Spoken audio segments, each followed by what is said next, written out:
ကျွန်တော်ဟာအတ္တမခေါင်းပုံဖြတ်တဲ့တထေးအောက်မှာအထူးအေးခန်းကုန်တင်ရင်မောင်းဖြစ်10နှစ်ကြာလောက်ကန်ပေးခဲ့ပြီးတထေးကိုငွေတန်းချီရှာဖွေပေးခဲ့သူပါဒါပေမဲ့ကားဖွဲ့ရဲ့ပေါ်ဆမှုကြောင့်ရွမ်နှစ်တန်းတန်ဘရင်ကနန်းတွေတေဆုံးသွားတဲ့အခါမှာတော့သူကကျွန်တော်ခေါင်းပုံကိုအကုန်ပုံချပါတော့တယ်အထောက်ထားခိုင်လုံတယ်ဒီတန်းနှစ်တန်းအကျွေးကိုမင်းနောက်တစ်သက်လုံးတွေးအောင်ပြီးဆက်ချင်ဆက်အခုချက်ချင်းအဲ့ရလေးဆွဲပြီးလစ်တော့စပွဲပေါ်ကအတုလုပ်ထားတဲ့တာဝန်ခံမှုစာချုပ်ကိုကြည့်ရင်ဆက်ရဲ့အပူချိန်ပိုင်းဆိုင်ရာအချက်လက်တွေကိုတခိုးချထားတဲ့တက်တွေတွေပါတယ်ကျွန်တော်အိတ်ကက်ထဲက USB လေးကိုစမ်းရင်းနဲ့ကျွန်တော်ပြုံးပြီးပြောလိုက်တယ်ကောင်းပြီမင်းပြောတာမှန်တာပေါ့လှည့်ထွက်ခဲ့ပြီးတိုင်ဖုန်းမုန်တိုင်းကြနေတဲ့နေ့မှာပဲတမျိုးလုံးကဘယ်သူမှမကန်ရတဲ့ရွမ်တန်းချီတန်းရေးပေါ်ကုန်စည်ပို့ဆောင်ရေးအော်ဒါကြီးကိုကျွန်တော်လက်ခံလိုက်တယ်ကျွန်တော်ကိုလှောင်ပြုံးပြုံးပြနေတဲ့သူ့မျက်နှာကိုကြည့်ပြီးကျွန်တော်ကားပေါ်တိတ်တဆိတ်တက်ခဲ့တယ်ကျွန်တော်လမ်းပြောက်ပြီးမုန်တိုင်းထဲမှာအသက်နဲ့ရင်းပြီးလောင်းကစားလုပ်နေတယ်လို့သူထင်နေပေမဲ့ကျွန်တော်လီဗာကိုနေလိုက်တာနဲ့သူ့ရဲ့ယက်တီရှင်တန်ရာစီးပွားရေးအင်ပါယာကြီးတစ်ခုလုံးကိုဓာတ်ရိုက်ဆွဲလှည့်ပစ်လိုက်ပြီဆိုတာသူမသိခဲ့ပါဘူးမန်နေဂျာကြောက်ဒီထိတ်တန်းဘရင်ကနန်းတွေကတန်းနဲ့တန်းတန်တဲ့ကုန်ပစ္စည်းတွေပြအမှတ်3အထူးအောက်ဆီဂျင်ပေးအေးခန်းကားကို300မှာအခုတော့ဝက်သားအေးခဲတွေတင်တဲ့တာမန်ကားတစ်စီးပဲပေးတယ်ဒီအလုပ်ကျွန်တော်မလုပ်နိုင်ဘူးရန်ဖုံမင်းကားမောင်းရလုံးလို့ယူသွားပြီလားအမှတ်3ကားရဲ့စီစားနှုန်းကတာမန်ကားထက်နှစ်ဆရှိတယ်ငါဦးလေးကဒီပို့ဆောင်ရေးကွင်းကြီးကိုငါလက်ထဲအထားမှာတော့ငါကကုန်ကြစရိတ်ကိုထိန်းချုပ်ရမှာပေါ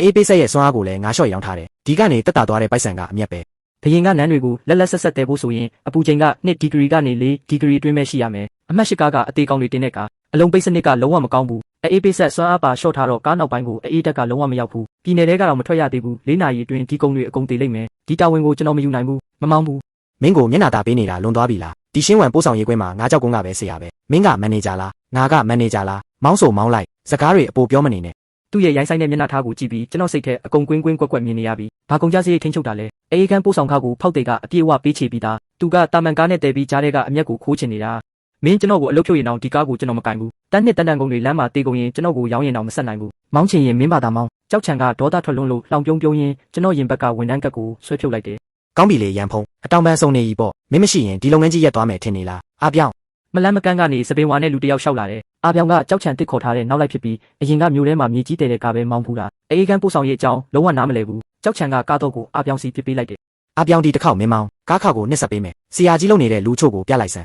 သူတို့မရှိလဲကဘာကြီးကလဲပက်နေတော့မဲဆိုတာစိတ်ချပါကြောက်အကိုလီဘာနင်းယုံတင်ပဲဥစ္စာဒီပိုက်ဆံကိုကျွန်တော်ယူပြီးဆရာရန်ခစ်တွေပြောင်းသွားပြီဗျခင်ဗျားရဲ့ရှေးရိုးဆွဲစည်းကမ်းကြီးတွေကအသုံးမဝင်တော့ဘူးလောဘဇောတိုက်နေတဲ့ဒီလူမိုက်နှစ်ယောက်ကိုကြည့်ပြီးကျွန်တော်စကားတခုမှထပ်မပြောတော့ဘူးတေမဲ့လူကိုကောင်းတဲ့စကားနဲ့တားလို့မရပါဘူးကျွန်တော်လှည့်ထွက်ပြီးကုန်တင်တဲ့နေရာကိုလာခဲ့တယ်အလုပ်သမားတွေကဘရင်ကနန်းတွေထည့်ထားတဲ့အောက်ဆီဂျင်ပါအမြုပ်တက်တာတွေကိုအမှတ်8ကားပေါ်စီတင်နေကြတယ်ကျွန်တော်ကားခန်းအနက်ဆုံးနေရာကိုဝင်သွားပြီးအိတ်ကက်ထဲကအမဲရောင်တန်ဘူးလေးကိုထုတ်ပြီးအကွက်တစ်ခုမှကွက်ထားလိုက်တယ်ဒါကကျွန်တော်ရွံ3000ပေးပြီးဝယ်ထားတဲ့ offline အပူချိန်မှတ်တမ်းတင်ဆက်ဖြစ်ပြီးကားခန်းထဲကအပူချိန်ပြောင်းလဲမှုကိုအတိအကျမှတ်တမ်းတင်ပေးနိုင်ပါတယ်အားလုံးအဆင်ပြေမှကားပေါ်ကဆင်းခဲ့တယ်ဒီအချိန်မှာအားပြောင်ကဟိတ်ဟန်အပြေးနဲ့ရှောက်လာပြီးကျွန်တော်ကိုတွန်းထုတ်လိုက်တယ်ဖယ်စမ်းအလုပ်ပြုတ်သွားတဲ့လူကဒီမှာမျက်စိလာမရှုံးနဲ့ဒီကုံတွေကိုဖောက်တဲ့ကအရေးတကြီးလိုချင်နေတာလမ်းမှာကားမရက်ပဲမောင်းသွားတာအကောင်းဆုံးပဲချမ်းသာပါစေကွာအားပြောင်ကအထင်သေးတယ်လို့မြေကြီးပေါ်တရွေးထွေးပြီးကားမောင်းခန်းနဲ့တက်ကလီဗာနင်းပြီးထွက်သွားတော့တယ်ကြောက်ချံကဒုတိယထပ်ကုတ်ကဲရေးခန်းတင်းပေါက်ကနေမှန်ကိုကြော်ပြီးကျွန်တော်ကိုလက်မအောက်ဆိုင်ပြကလှောင်ပြောင်နေတယ်ကျွန်တော်သူ့ကိုဂယုမဆိုင်ပဲဝန်ထမ်းအဆောင်ဘက်ကိုလှည့်ထွက်ခဲ့တယ်ဒီကုံတွေကဘေးပြည်နယ်ကထိတ်တန်းစားတောက်ကုံဆိုင်ကြီးဟာရွက်ကော်ကိုပို့ရမှာဖြစ်ပြီ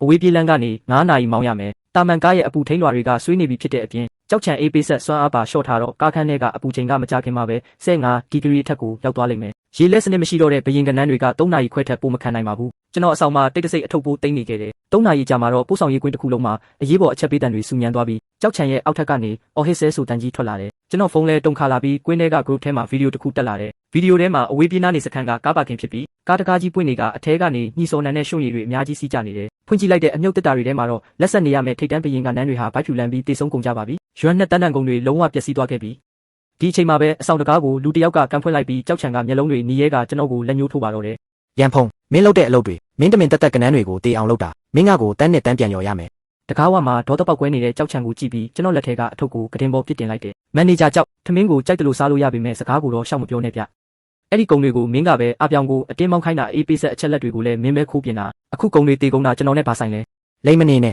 အပြောင်ပြောတာသူလမ်းမှာနားနေစခန်းတောင်မဝင်ဘူးအေးပေးဆက်လဲတလန်းလုံးဖွင့်လာတာတဲ့မင်းကုံတင်တော့ကကားကိုတခုခုမလုပ်ထားရင်ဒီဘရင်ကနန်းတွေက3နာရီအတွင်းဘယ်လိုလုပ်အကုန်တေကုန်ပါလဲကျွန်တော်လဲကျမ်းပြင်ပေါ်ကတစ်သားထိုင်ကုံကိုကောက်ကင်ပြီးသူ့စီကိုခြေတလန်းတိုးကပ်လိုက်ပါတော့တယ်